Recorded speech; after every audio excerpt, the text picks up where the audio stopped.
Sa pag-ikot ko po during the first 100 days, nakita ko po na marami pong concerns ang ating mga farmers. Kung kaya ako mismo ang bumababa sa mga barangay level na makita po nila na ang kanilang punong alkalde ay nakikipagdialog po sa kanila. From there on, nakita ko po ang number one na problema po nila. Alam naman po natin, Calasiao is an agricultural land, agricultural town. So basically, mas marami po tayong farmers dito po. So pag nagkakaroon po tayo ng sakuna tulad po ng pagbaha, ang apektado po mostly ang ating mga farmers. Nung pagbaba po natin sa ating mga barangay to talk to our farmers, napansin po namin na kailangan po nila ng crop insurance kasi alam naman po natin na damage po yung mga pananim po nila.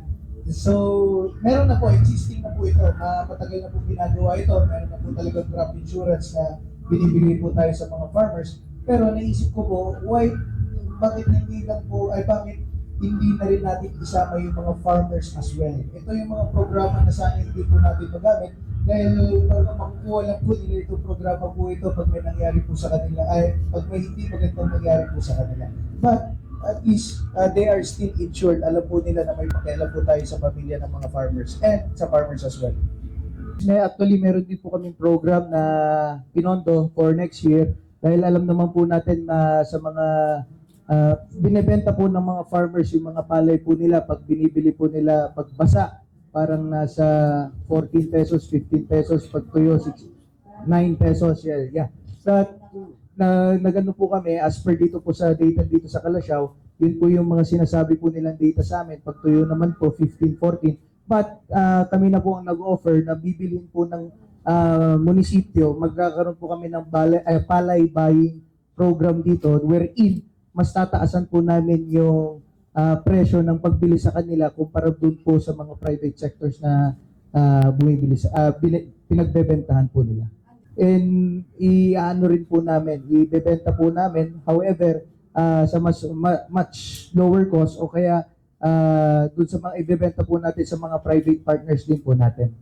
Pag may mga sakuna, pwede natin gawing stockpile po iyon para at least meron po tayong ready na ipapamigay. But however, hindi rin naman po kasi natin pwedeng i-stock ng matagal yung mga iyon kung kaya pwede po natin ipasa but doon lang po sa presyo. Ang aim po namin dito is makatulong po sa mga farmers po namin and eventually kami rin po ang ano po sa ibang consumers po. Yun po yung pinopose namin kasi wala naman po kami pondo sa lokal na pamahalaan ng bayan ng Calasiao. We don't have the machineries, we don't have the capital outlets na maayos po yun. So we seek help and good thing naman po, positive response naman po rin si Governor Ramon Mongigo III na gusto niya po tulungan ang bayan ng Calasiao.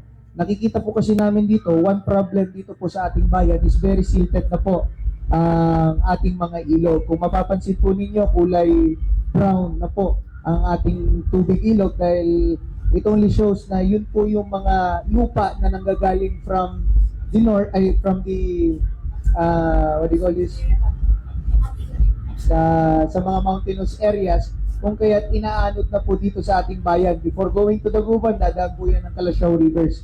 So yun po ang nakikita namin isang solusyon is yung pagdadraga po. So ganun din po ang nakikita ng provincial government po natin na solusyon po sa ating pagbaha dito sa ating bayan. Kailan po yung posibleng pag-start? Well, mag-i-start po yan once matapos na po yung bagyo season. Kasi alam naman po natin pag nandiyan na po yung equipment sa ilog tapos biglang tumaas po yung level ng tubig, ay masasayang lang rin po yung efforts natin and yung mga equipments po na ilalagay po natin. So we are just waiting na mag-normalize po yung flow ng water, mag-normalize din po yung weather po natin. And pag nagpakita na po si Haring Araw ng tuloy-tuloy, baka masimulan po na natin yung pagdadraga dito po sa bayan ng Calasiao.